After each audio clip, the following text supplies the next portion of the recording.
Never lose hope. Never be frustrated. Never be upset. কখনো মন খারাপ করা যাবে না। আমরা আল্লাহর উপর ভরসা রাখি।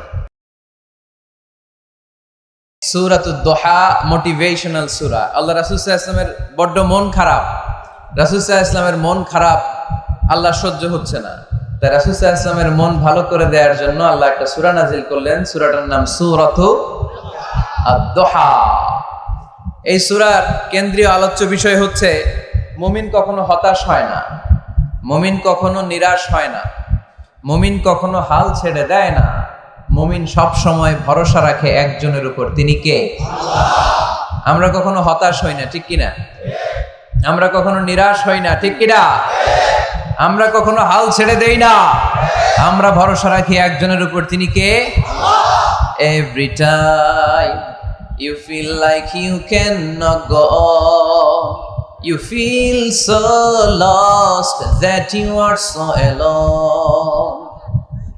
Don't despair and never lose hope, 'cause Allah is always by your side. Inshallah, পড়েন, Inshallah, Inshallah, you'll find your way. Inshallah, Inshallah, Inshallah, you will find your way.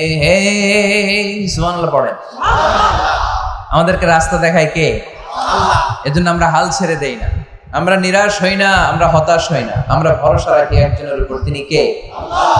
হ্যাঁ, এটা ঠিক, মাঝে মাঝে আমাদের জীবনে বিপদ আসে, পরীক্ষা আসে, মুসিবত আসে, এগুলো আসে আমাদেরকে শক্ত করার জন্য, ঠিক কিনা? আমাদের কোমরকে সোজা করার জন্য, আমাদের পায়ের নিচের মাটিকে শক্ত করার জন্য। প্রতিকূল পরিবেশে কি করে বীর দর্পে দাঁড়িয়ে থাকতে হয়, নিজের অস্তিত্বের প্রমাণ দিতে হয়, সেটা শিক্ষা দেবার জন্য। এজন্য মুমিনের হারাবার কিছু নেই। লা তাইয়াসু মির রাউহিল্লাহ, আল্লাহর রহমত থেকে নিরাশ হয়ো না। ইন্নাহু লা ইয়াইয়াসু মির রাউহিল্লাহি ইল্লাল কওমুল কাফিরুন, কাফের ছাড়া, মুশরিক ছাড়া, নাস্তিক ছাড়া, মুনাফিক ছাড়া কেউ কখনো আল্লাহর রহমত থেকে নিরাশ হয় না। আমরা সব সময় আল্লাহর রহমতের ভিখারি, আমরা সব সময় আল্লাহর রহমতের প্রত্যাশী।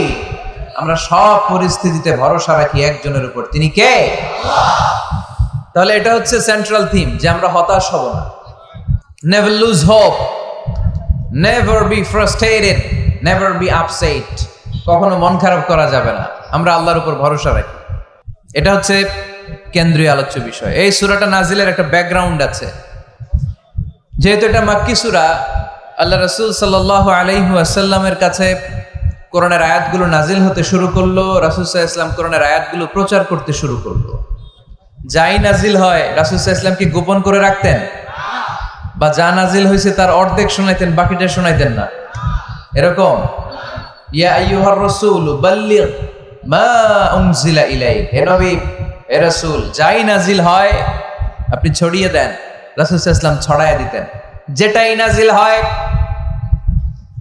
কাল বিলম্ব না করে বিশ্বনবী এই আয়াতের দাওয়াত দিতে শুরু করতেন। নাজিল হলো ইকরা বিসমি রাব্বিকাল্লাযী খালাক, খালাকাল ইনসানা মিন আলাক, ইকরা ওয়া রাব্বুকাল আকরামুল্লাযী আল্লামা বিল কলম, আল্লামাল ইনসানা মা লাম ইয়ালাম।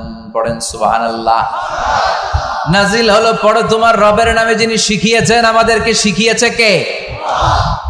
আমাদের সৃষ্টি করেছে কে? আল্লাহ। Read in the name of your lord who has created, পড়ো তোমার প্রভুর নামে যিনি শিখিয়েছেন। নাজিল হলো 5 আয়াত, আল্লাহ রাসূল সাল্লাল্লাহু আলাইহি ওয়াসাল্লাম পৌঁছে দিলেন। নাজিল হলো ইয়া আইয়ুহাল মুজাম্মিল কুমিল লাইলা ইল্লা কালিলা, বিশ্বনবী পৌঁছে দিলেন। নাজিল হলো ইয়া আইয়ুহাল মুদ্দাসসির কুম ফাআনযির, পৌঁছে দিলেন। যাই আসে পৌঁছে দিতেন, যাই আসে পৌঁছে দিতেন। কিন্তু হঠাৎ করে ওহী আসার ধারাবাহিকতা হুট করে বন্ধ হয়ে গেল, ওহী আর আসে না। ফলে রাসূল সাল্লাল্লাহু আলাইহি ওয়াসাল্লাম নতুন কোন কোরআনের আয়াত মক্কাবাসীদেরকে শোনাতে পারে। মক্কাবাসীরাও এসে রাসূল সাল্লাল্লাহু আলাইহি ওয়াসাল্লামকে খোঁচায়, বলে কি মুহাম্মদ কিছু বলো না যে? নতুন কিছু শোনাও না, যে এতদিন তো অনেক পটপট করছো, অনেক কথা শোনাইছো, কই তোমার সেই কথা? রাসূল সাল্লাল্লাহু আলাইহি ওয়াসাল্লাম বলতে পারেন না। কেমনে বলবে? উনি কি মন গড়া কিছু বলে? ওমা ইয়ানতিকু আনিল হাওয়া ইন হুয়া ইল্লা ওয়াহয়ুই ইউহা। মন গড়া তিনি কিছু বলেন না, মন মস্তিষ্ক প্রসূত কোনো কথা তিনি জাতির কাছে পেশ করেন না। তিনি তাই বলেন যা তাকে নির্দেশ দেয়া হয়, আর নির্দেশটা দেয় কে? আল্লাহ। সবাই বলতে লাগলো, মুহাম্মদ তোমার নতুন কথাবার্তা কই? রাসূল সাল্লাল্লাহু আলাইহি ওয়াসাল্লাম চুপচাপ, কিপ সাইলেন্ট। কাফিররা বলতে শুরু করলো, ইন্না মুহাম্মাদান কালাহু রাব্বুহু, মুহাম্মাদের রব মুহাম্মদ রে ভুলে গিয়েছে, মুহাম্মাদের রব মুহাম্মদ রে বর্জন করেছে। তাই তো নতুন কিছু আসে না। মুহাম্মদ তোমার দিন শেষ, তোমার কাছে আর আসবে না ওহী। রাসূল সাল্লাল্লাহু আলাইহি ওয়াসাল্লাম খুব টেনশন শুরু করে দিলেন। আবু লাহাবের স্ত্রী উম্মে জামিল বলতে শুরু করলো, ইন্না শাইতানাকা কাদ তারাকাক, হে মুহাম্মদ তোমার শয়তান তোমারে তরক করছে। নাউজুবিল্লাহ পড়েন। শয়তান দ্বারা উম্মে জামিল সাইয়েদনা জিবরাইল আলাইহিস সালামকে বুঝিয়েছেন। তিনি বুঝিয়েছেন যে মুহাম্মদ, জিবরাইল তোমার কাছে আসে না, শেষ, তোমার দিন শেষ, তোমার খেলা শেষ, আর আসবে না। রাসূল সাল্লাল্লাহু আলাইহি ওয়াসাল্লাম নিজেও ভয় পেয়ে গেলেন। ঘটনা কি? আমার কোনো ভুল হচ্ছে না তো? আমি কোনো অন্যায় করে ফেললাম না তো? আল্লাহ আমার উপর নাখোশ হলেন না তো? আমরাও মাঝে মাঝে এরকম ফ্রাস্ট্রেশনে ভুগি না? কি রে, আল্লাহ বোধহয় আমারে পছন্দ করে না, এত দোয়া করি, আল্লাহ মনে হয় আমার দোয়া কবুল করে না, আল্লাহ মনে হয় আমারে চায় না, আল্লাহ মনে হয় আমারে ভালোবাসে না। তা না হলে আমার দোয়া কবুল হয় না কেন? আমি এত দুঃখী কেন? রাসূল সাল্লাল্লাহু আলাইহি ওয়াসাল্লাম ঠিক একই টেনশনে পড়লেন, ঠিক একই ডিলেমায় পড়লেন, ঠিক একই পেরেশানিতে ভুগলেন। কিরে, ওহী নাজিল হয় না কেন? আমাকে নিয়ে কাফির মুশরিকরা বেদিনরা ঠাট্টা বিদ্রুপ করে, উপহাস করে, কিন্তু আল্লাহ তাআলা কোনো ওহী নাজিল করে না। ঘটনা কি? আমার ভুল হলো না তো? আমি কোনো অন্যায় করে ফেললাম না তো? আল্লাহ আমার উপর নাখোশ হলেন না তো? টেনশন। রাসূল সাল্লাল্লাহু আলাইহি ওয়াসাল্লাম টেনশনে ভুগছেন। ইন দ্য মিন টাইম আল্লাহ রাসূল সাল্লাল্লাহু আলাইহি ওয়াসাল্লামের টেনশন দূর করে দিয়ে, আল্লাহ রাসূল সাল্লাল্লাহু আলাইহি ওয়াসাল্লামের মন ভালো করে দেওয়ার জন্য এই সূরা দোহা নাজিল করলেন কে?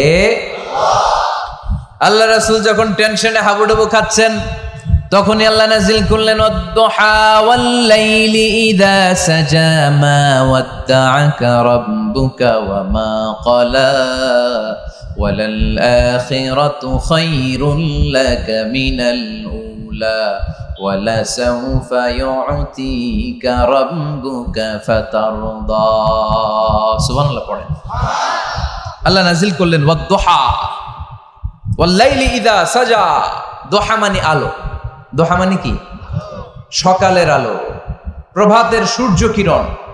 আলো মানে আশার আলো, সম্ভাবনার আলো। আলো বললেই মনের মধ্যে একটা সাহস জাগে না? আর অন্ধকার বললেই ভয় লাগে না? আমাদের ছোট্ট বাচ্চারা বাসার ভিতরে অন্ধকার হইলে ভয় পায় না?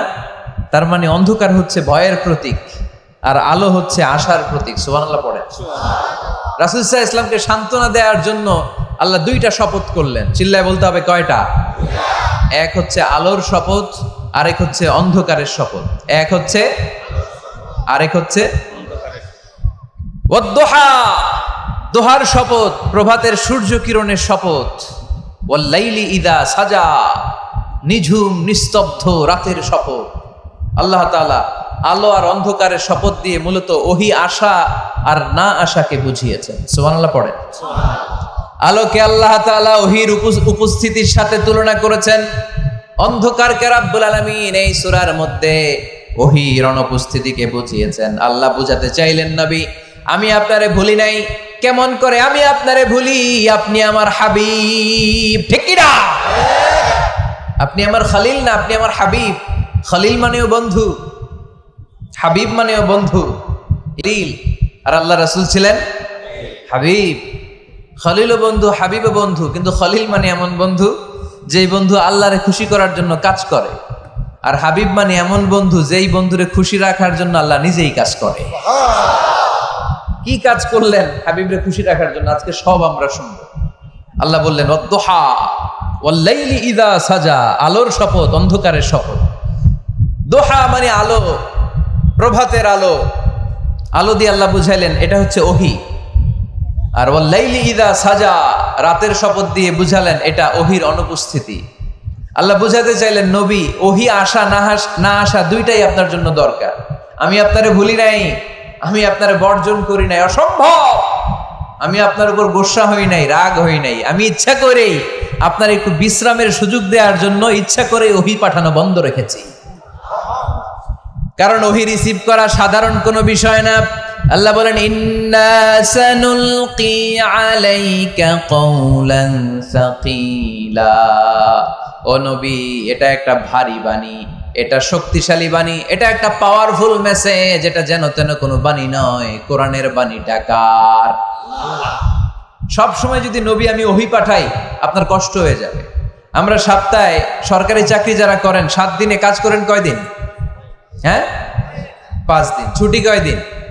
তো পুরা সপ্তাহ 7 দিনে যদি কাজ থাকতো, করতে পারতেন? কথা বলেন। আবার 7 দিনে যদি ছুটি থাকতো, ভাল লাগতো? আল্লাহ বুঝাতে চাইলেন, নবী লাগাতার যদি ওহী নাজিল করি, এটা রিসিভ করা, এই দাওয়াতটা যথাযোগ্য মর্যাদায় পৌঁছে দেয়া, এটা আপনার জন্য কষ্ট হয়ে যাবে। কারণ ওহী এটা সাধারণ কোনো বাণী নয়, এই বাণীটা কার? আল্লাহ রাসূল যখন ঘোড়ার উপরে কিংবা ওটের উপরে থাকা অবস্থায় কোরআনের আয়াত নাজিল হতো ওনার উপর, কোরআনের ভারে, কোরআনের পাওয়ারে ওটের পা গুলো, ঘোড়ার পা গুলো মরুভূমির বালির মধ্যে দেবে যেত। এত পাওয়ারফুল বাণী। লাউ আনজালনা হাদাল কুরআনা আলা জাবাল লারাআইতাহু খাশিআম মুতাসাদ্দিআম মিন খাশিয়াতিল্লাহ। হে নবী, কোরআনকে আপনার কাছে না পাঠিয়ে পাহাড়ে নাজিল করলে, মাউন্ট এভারেস্টে নাজিল করলে, তুর পাহাড়ে নাজিল করলে, আল্পস পর্বতমালায় নাজিল করলে, আলাস্কা মাউন্টেন রেঞ্জ এটার উপর নাজিল করলে, এই ময়মনসিংহের গারো পাহাড়ের উপর নাজিল করলে, মুহূর্তে এই পাহাড়গুলো ভেঙে চুড়ে চুরমার হয়ে খান খান হয়ে যেত। তার মানে এই বাণীটা কি হালকা না শক্ত? ওটের উপর থাকা অবস্থায় যখন কোরআন নাজিল হতো, ওটের পা দেবে যেত। ঘোড়ার উপর থাকা অবস্থায় কোরআন নাজিল হলে ঘোড়া বসে যেত। শীতের রাতে কোরআন নাজিল হলে আম্মাজান আয়েশা বলেন, আমরা কম্বল গায়ে দিয়ে কাঁপতাম। ওয়া ইন্না জাবিনাহু লা ইয়াতাফাসসাদু আরাকান। রাসূল সাল্লাল্লাহু আলাইহি ওয়াসাল্লামের দাড়ি আর থুতনি বেয়ে ঝরঝর করে ঘাম ঝরতো। এক সাহাবীর মাথার মধ্যে পা রেখে বিশ্বনবী শুয়ে আছেন, ঘন্টাখানিক শুয়ে থাকলেন। সাহাবী বলে, আমার ব্যথা লাগে না। বিশ্বনবী শুয়ে আছেন, হঠাৎ করে বিশ্বনবী ঘুম থেকে জাগলেন, কিন্তু এই সাহাবীর রানের উপর থেকে মাথা তোলেন নাই। ইন দা মিন টাইম কোরআনের আয়াত নাজিল হওয়া শুরু হলো। সাহাবী বলেন, 1 ঘন্টা শুয়ে আছে, আমি টের পাই না, কিন্তু যখন কোরআনের আয়াত নাজিল হলো, মনে হলো উহুদ পাহাড়টা আমার পায়ের উপরে চেপে বসেছে। ঘন্টাখানিক শুয়ে আছে বিশ্বনবী সাইয়েদনা যায়েদ রাদিয়াল্লাহু তাআলা আনহুর রানের মধ্যে মাথা রেখে। উনি টেরই পাচ্ছেন না, কিন্তু ইন দ্য মিন টাইম হঠাৎ করে সাইয়েদনা জিবরাইল কোরআনের আয়াত নিয়ে আসলেন। বিষ্ণু ইসা ইসলাম কোরআনের আয়াত রিসিভ করতে শুরু করলেন। যখনই কোরআনের আয়াত নাজিল হলো, সাহাবী বলেন, বিশ্বনবীর মাথার ওজনটা এত বেড়ে গেল, আমার মনে হচ্ছে মুহূর্তের মধ্যে আমার পায়ের রান ফেটে খান খান হয়ে যাবে। তার মানে এই কোরআনের মধ্যে পাওয়ার আছে না নাই? এটা কি হালকা বাণী না ভারী বাণী? প্রতিদিন যদি এই ভারী ভারী কথা বিশ্বনবীর কাছে রিসিভ হয়, বিশ্বনবী এই ওহির ভার স্নায়ুতে সহ্য করতে পারবে? আল্লাহ বলেন, নবী আপনার কষ্ট হচ্ছে, এটা দেখে আমি ইচ্ছা করে, ইন্টেনশনালি ইচ্ছা করে আপনার বিশ্রাম আর রেস্টের ব্যবস্থা রাখার জন্য কয়েকদিন ইচ্ছা করে ওহী নাজিল বন্ধ রেখেছি। কাফিররা বলে, আমি আপনারে ভুলে গেছি। নো, নেভার, অসম্ভব। আপনি আমার হাবিব, আপনারে ভুলে যাওয়া আমার পক্ষে অসম্ভব। আমি আপনার উপর রাগ করি নাই, আমি ইচ্ছা করে ওহী নাজিল না করে আপনার কিছুদিনের জন্য ছুটি আর বিশ্রামের ব্যবস্থা করে দিয়েছে। চিল্লায় পড়েন সুবহানাল্লাহ। এজন্য আল্লাহ শপথ করে বললেন, ওয়াদ-দুহা ওয়াল-লাইলি ইযা সাজা মা ওয়াদ্দাআকা রাব্বুকা ওয়া মা ক্বালা। আলোর শপথ, অন্ধকারের শপথ। তারপরে বিশ্বনবীরে রব্বুল আলামিন 3টা কনফার্মেশন শোনালেন। কয়টা?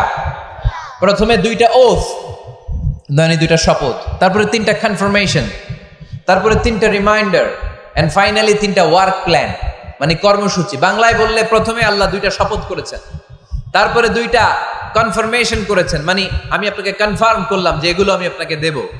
তারপরে 3টা রিমাইন্ডার দিয়েছেন, নবী আগে আপনারা কি দিছি শুনেন। আর সর্বশেষ আল্লাহ তাআলা বিশ্বনবীকে 3টা ওয়ার্ক প্ল্যান দিয়েছেন, মানে কর্মসূচি। চিল্লায় পড়তে হবে সুবহানাল্লাহ। কনফার্মেশন নাম্বার 1, মা ওয়াদ্দাআকা রাব্বুকা ওয়া মা ক্বালা। ও নবী, চিন্তা করবেন না, আমি আপনারে ভুলি নাই, আমি আপনারে বর্জন করি নাই। কাফেররা যে বলে আমি আপনারে ছেড়ে দিয়েছি, ভুলে গিয়েছি, নো, আমি আপনারে ভুলি নাই। আপনারে বলে আমার পক্ষে সম্ভব না। সুবহানাল্লাহ পড়েন। 2 নাম্বার কনফার্মেশন, আল্লাহ বললেন ওয়ালাল আখিরাতু খায়রুল লাকা মিনাল উলা। পড়েন ওয়ালাল আখিরাতু খায়রুল লাকা মিনাল উলা। ও নবী, দুনিয়ার জীবনের চাইতে আখিরাতের জীবন আপনার জন্য শ্রেষ্ঠ। কিন্তু আমরা দুনিয়ার পিছনে পড়ে থাকি। আল্লাহ বললেন ওয়ালাল আখিরাতু, অবশ্যই আখিরাত, খায়রুল লাকা, আপনার জন্য উত্তম, মিনাল উলা, এই দুনিয়ার চেয়ে, and verily indeed the hereafter is far better for you than this dunya. অবশ্যই অবশ্যই এই দুনিয়ার ক্ষণস্থায়ী জীবন আপনার জন্য উত্তম নয়, আখিরাত এই দুনিয়ার চেয়ে 1000 গুণ বেশি উত্তম। চিল্লায় কোন সুবহানাল্লাহ। আবার আরেকখানে আছে আল্লাহ বললেন বাল তুসিরুনাল হায়াতাদ দুনিয়া ওয়াল আখিরাতু খায়রুন ওয়া আবাকা। তোমরা এই দুনিয়ার জীবনকে প্রাধান্য দিয়ে থাকো, কিন্তু দুনিয়াটা শ্রেষ্ঠ নয়। আল্লাহর কাছে আখিরাত হলো শ্রেষ্ঠ, আখিরাত হলো স্থায়ী। সুবহানাল্লাহ পড়েন। তাহলে প্রথমে কনফার্ম করলেন নবী, নো টেনশন, নো টেনশন, আমি আপনার সাথে আছি। আল্লাহ যদি সাথে থাকে আর কিছু লাগে? 2 নাম্বার কনফার্মেশন। আচ্ছা, আমরা মাঝে মাঝে মেসেজ পাঠালে মেসেজ পৌঁছলো কিনা কনফার্মেশন আছে না? কনফার্মেশন মেসেজ পাঠায় না? একটা টপ আপ করলাম বা ইন্টারনেটের প্যাকেজ নিলাম, এটা অ্যাক্টিভ হলো কিনা একটা কনফার্মেশন মেসেজ আসে না? প্রথম কনফার্মেশন, নবী আমি আপনার সাথে আছি।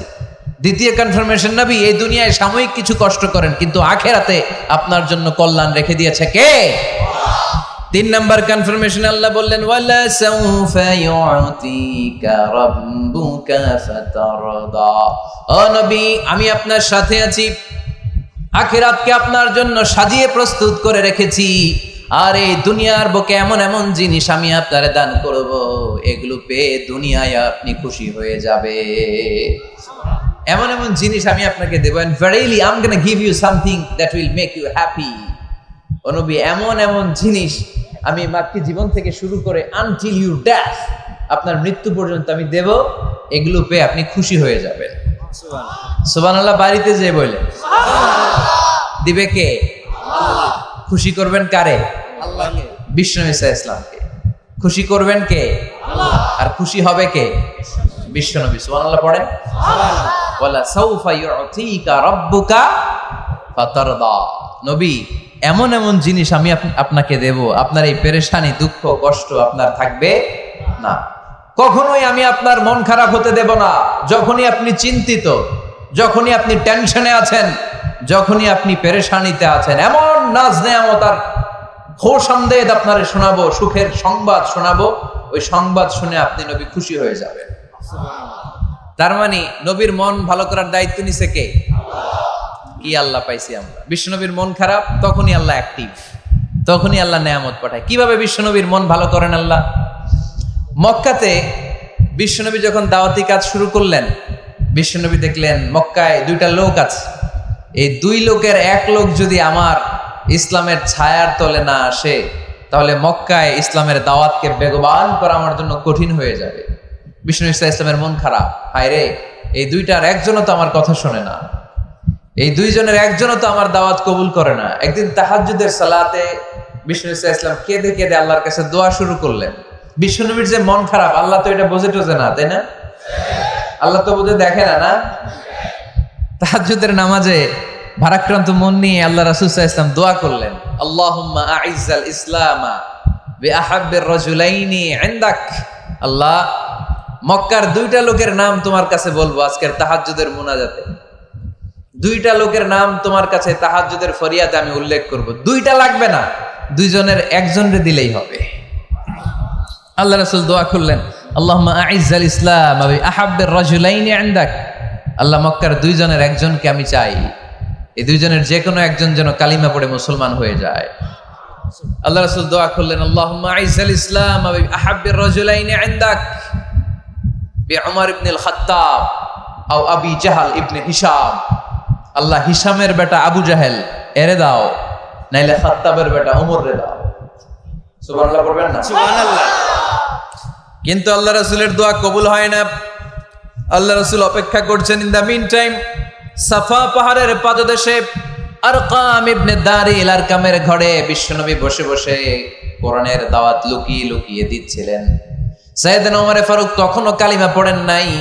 তিনি বিশাল একটা নাঙ্গা তলোয়ার নিয়ে বিশ্বনবীকে আক্রমণ করার জন্য যখন দারুল আরকামের ঘরের দিকে ছুটে আসছেন, সাহাবারা বলতে শুরু করলো, নবী আপনি ওই দরজা দিয়ে তাড়াতাড়ি মুহূর্তেই পালিয়ে যান, ওমরে ফারুক তলোয়ার নিয়ে আপনার সামনে চলে এলে রক্ষা নাই।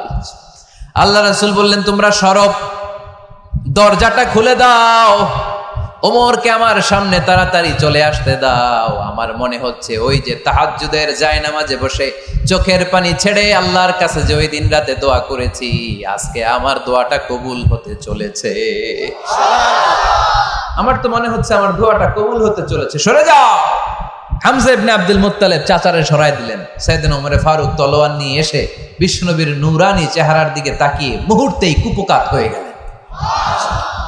তলোয়ারটা বিশ্বনবীর সামনে রেখে দিয়ে বললেন, আশহাদু আল্লা ইলাহা ইল্লাল্লাহ ওয়া আশহাদু আন্না মুহাম্মাদান আবদুহু ওয়া রাসূলুহু। আমি সাক্ষ্য দিলাম আল্লাহ ছাড়া কোনো ইলাহ নাই, আপনি মুহাম্মদ আল্লাহর রাসূল। বিশ্বনবীর মন খুশি হয়ে গেল। ওয়ালা সাউফা ইউতিকা রাব্বুকা ফাতারদা। নবী হে, অচিরে এমন এমন জিনিস আমি আপনারে দেব, আপনি পাবেন আর খুশি হবেন, পাবেন আর খুশি হবেন। আপনার মন খারাপ, আমি আল্লাহ নিজ দায়িত্বে মন ভালো করে দেব। পড়েন সুবহানাল্লাহ। সাইয়েদনা ওমর ফারুক মুসলমান হয়ে গেলেন। এবার আবু জাহেল, উতবা, শাইবা, ওয়ালিদ ইবনে মুগীরা এদের টনক নড়ে উঠল। কারণ ওমর ফারুকের মতো শক্তিশালী লোক মক্কায় দ্বিতীয়টা ছিল। উনি বললেন, ইয়া রাসূলুল্লাহ, আপনি কি সত্য নবী না? আল্লাহ রাসূল বললেন, হ্যাঁ সত্য নবী। এই কোরআন কি সত্য না? সত্য। ইসলাম কি সত্য ধর্ম নয়? এটাও সত্য। ওমর ফারুক বললেন, ফাফিমাল ইখতিফা, তাহলে লুকায় লুকায় কেন? তাহলে সাফা পাহাড়ের পাদদেশে আরকাম ইবনে আবিল আরকামের ঘরের ভেতরে অন্ধকার কূপে দাঁড়িয়ে কোরআনের তেলাওয়াত কেন? ময়দানে নেমে পড়েন, আমি উমর আছি, দেখি কে কি করবে। রাসূল সাল্লাল্লাহু আলাইহি ওয়াসাল্লাম বললেন, না, এটা মাক্কি জীবন, ধীরে সুস্থে দাওয়াতি কাজ করো, ওমর ফারুকও ছাড়বে না। বললেন, ইয়া রাসূলুল্লাহ, একটা মিছিলের অনুমতি দেন। আল্লাহ রাসূল বললেন, যাও মিছিল দাও। ওমর ফারুক 2টা লাইন করলেন, মোট খুঁজে পেলেন 11 জন। সুবহানাল্লাহ পড়েন। এক লাইনের নেতা বানালেন আল্লাহ রাসূল সাল্লাল্লাহু আলাইহি ওয়াসাল্লামের খুদ চাচা হামজা ইবনে আব্দুল মুত্তালিবকে। আর আরেক লাইনে উনি দাঁড়ালেন 6 জন 6 জন 12 জন, উনি সহ 12 জন, 12 জনের মিছিল। সুবহানাল্লাহ পড়বেন না? তো মিছিলের সামনে দাঁড়িয়ে উনি একটা ছোট্ট এক বাক্যের ভাষণ দিলেন। উনি বললেন, মান আরাদা আন তাসকুলা উম্মু ইয়াতামা ওয়ালাদুহু তারমিলা যাওজাতুহু ফালিয়াসুদ্দানি। এই মক্কার নেতা খেতারা, কে আছো? কে চাও মায়ের বুককে খালি করতে? কে চাও সন্তানগুলোর ইয়াতিম বানাতে? কে চাও তোমার স্ত্রীকে বিধবা বানাতে? সামনে আসো, পারলে আমি ওমরে ঠেকাও। ওমরে ফারুক দাঁড়ালেন, দাঁড়িয়ে তাকবীর শুরু করলেন, আল্লাহু আকবার, আল্লাহু আকবার, আল্লাহু আকবার। এক একটা স্লোগানে মক্কার মরু জমিন সেদিন থারথার করে কেঁপেছে। ইতিহাস সাক্ষী, আবু জাহেল, উতবা, শাইবা এই আল্লাহু আকবার স্লোগান আর শুনে নাই। হঠাৎ ভাবলো, ঘটনা কি? কার এত সাহস আমার নির্বাচনী এলাকায় আল্লাহু আকবার নামে স্লোগান দেয়? নেমে আসলো, ঘর থেকে বাইরে আইসা দেখে মিছিলের সামনে কে? ওমর রে দেখা দিছে এক দৌড়। শুধু কাফেররাই সাইয়েদনা ওমরে ফারুককে দেখে দৌড়াতো না, মুনাফিকরাও ওমরে ফারুককে দেখে দৌড় মারত। ইভেন ইবলিস শয়তান ওমরে ফারুককে দেখলে দৌড় মারত। সুবহানাল্লাহ পড়তে পারলেন না? আল্লাহ রাসূল ওমরে ফারুককে দেখলে বলতেন, ওমর মা সালাকা শাইতান সালিকান ফাজ্জান ইল্লা সালাকা ফাজ্জান গায়রা ফাজ্জিক। ওমর, ইবলিস শয়তান যদি তোমার কোনো রাস্তা দিয়ে হাঁটতে দেখে, ইবলিস শয়তান ওই রাস্তা রেখে দিয়ে অন্য রাস্তা দিয়ে হাঁটে। ওমরে ফারুক আল্লাহর গিলাফ যে স্পর্শ করলেন আর মিছিল থামালেন, ওরকম ওমর আমাদের দরকার আছে না নাই? বিশ্বনবী বললেন, লা নাবিয়্যা বা'দি ওয়ালা রাসূলা, আমার পরে কোনো নবী নাই, কোনো রাসূল নাই, তবে আমার পরে যদি কেউ নবী হতো, লাউ কানা বা'দি নাবিয়্যুন লাকানা উমর, আমার পরে যদি নবী হওয়ার যোগ্যতা কারো থাকে, আমার প্রাণের সাহাবা ওমরের ওই যোগ্যতা আছে। সুবহানাল্লাহ। প্রভু তুমি বলেছো রাসূল দেবে না, বলনি দেবে না ওমর, বলনি দেবে না হামজা তারিক, খালিদ বিজয় সমর। প্রভু তুমি বলেছো রাসূল দেবে না, বলনি দেবে না ওমর, বলনি দেবে না হামজা তারি, খালিদ বিজয় সমর। প্রভু তুমি বলেছ রাসূল দেবে না। সুবহানাল্লাহ পড়ে। ওইরকম একটা ওমর হইলে আমাদের জন্য এনাফ। ওই একটা ওমরের অপেক্ষায় বসে আছে গোটা মুসলিম উম্মাহ। চিল্লায় বলো ঠিক কিনা? ওমরে ফারুক কালিমা পড়ে মুসলমান হয়ে গেলেন, বিশ্বনবী খুশি হয়ে গেলেন। ওয়ালা সাউফা ইউতিকা রাব্বুকা, আল্লাহ বললেন নবী যখনই আপনার মন খারাপ, যখনই আপনি পেরেশানিতে ভুগবেন, যখনই আপনি টেনশন করবেন, তখনই আপনার মন ভালো করে দিবে কে? আল্লাহর ঘোষণা। and verily Allah gonna give you something that will make you happy।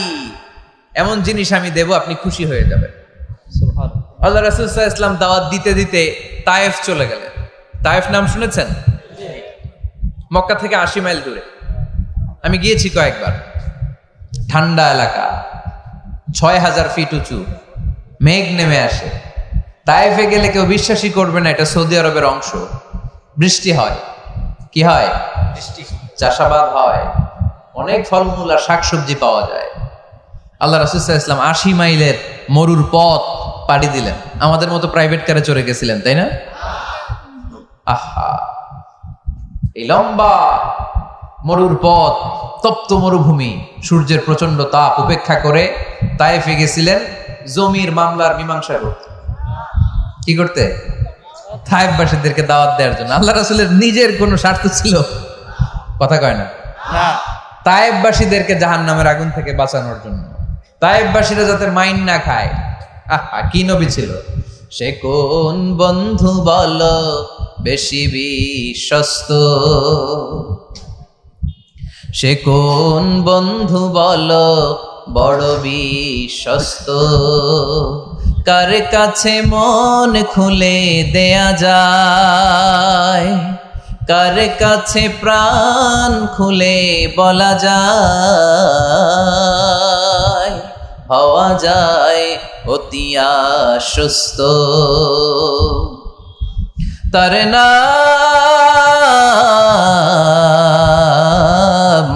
Ahmad বড় বিশ্বস্ত। সুবহানাল্লাহ পড়ে। সুবহানাল্লাহ। কি দিল দরিয়া নবী ছিলেন, রাহমাতাল লিল আলামিন। I have sent you as a mercy for the entire universe। নবী হে, আমি আপনাকে গোটা বিশ্বের জন্য রহমত করে প্রেরণ করেছি। সুবহানাল্লাহ। সুবহানাল্লাহ। রহমতের নবী, দয়ার নবী দাওয়াত দেওয়ার জন্য 80 মাইলের লম্বা মরুর পথ পাড়ি দিয়ে তায়েফের ময়দানে যখন ছুটে যায়, তায়েফের ছেলেরা বিশ্বনবীর দাওয়াত তো কবুল করেই নাই, বরং বিশ্বনবীর অপমান করেছে, বিশ্বনবীকে লাঞ্ছিত করেছে, বিশ্বনবীর সাথে মারপিট করেছে, বিশ্বনবীর গায়ে পাথর মেরেছে। এই সুশ্রী দেহটা বেয়ে বেয়ে ঝরে ঝরে বিশ্বনবীর গা থেকে টপ টপ করে তায়েফের জমিনে তাজা লাল খুন ঝরেছে। গিয়েছে তায়েফবাসীদের বাঁচানোর জন্য, নিজের কোনো স্বার্থ নাই। তায়েফবাসীরা যেন জাহান্নামের আগুনে না জ্বলে, কিন্তু তায়েফবাসীরা বিশ্বনবীর আঘাত করেছে। তিনটা জায়গায় আমি দেখে এসেছি, জায়গাগুলো তিনটা জায়গায় বিশ্বনবীকে আহত করা হয়েছে। খেয়ে না খেয়ে দিন প্রচারের কাজে নিজেকে দিয়েছ বিলিয়ে, তায়েফের কাফিরেরা চিনল না সে আলো, দুষ্ট ছেলেদের পিছু দিল লেলিয়ে, পাথরের আঘাতে ক্ষত বিক্ষত হয়ে সারা শরীর থেকে রক্ত ঝরে। হে রাসূল তোমাকে ভুলি আমি কেমন করে, হে রাসূল তোমাকে ভুলি আমি কেমন করে, হাজার ব্যথা বেদনার পরে ফিরে আসনি তুমি আপন ঘরে, দিনের আলো তুমি ছড়িয়ে দিতে, চলে গেলে মদিনায় মক্কা ছেড়ে। হে রাসূল তোমাকে ভুলি আমি কেমন করে,